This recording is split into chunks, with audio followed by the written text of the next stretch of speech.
The evolution of horror cinema began almost immediately with the birth of filmmaking, establishing distinct eras defined by societal fears and technological advancements.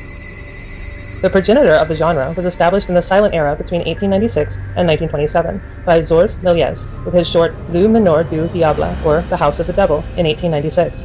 This film, a 3-minute living picture, used trick photography to conjure bats, skeletons, and the devil himself as spectacles of fantasy. This early supernatural focus soon gave way to the unsettling psychological themes of German Expressionism in the 1920s, a movement that sought to externalize internal madness and dread through stylized set design. This era yielded two quintessential works, The Cabinet of Dr. Caligari in 1920, and F.W. Murnau's chilling masterpiece Nosferatu in 1922.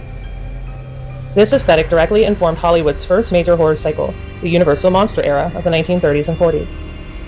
And then from the Gothic romance to visceral reality, during the 1950s to the 1970s, the 20th century brought a profound shift.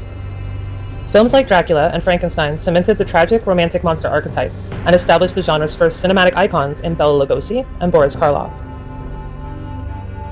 The post-World War II atomic age saw anxieties over science, communism, and nuclear power manifest in a new wave of monster movies, creature features, which produced films about gargantuan threats like the giant ants in the film Them in 1954.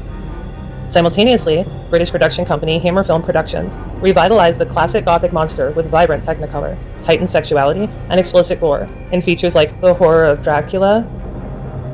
The true revolution, however, occurred in the psycho-horror era, which dragged horror from the vagaries of the supernatural into the stark, modern world.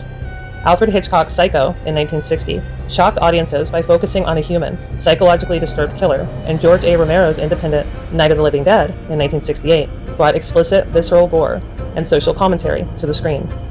This trend of escalating realism and terror culminated in the mid-70s, with films like The Exorcist and The Texas Chainsaw Massacre.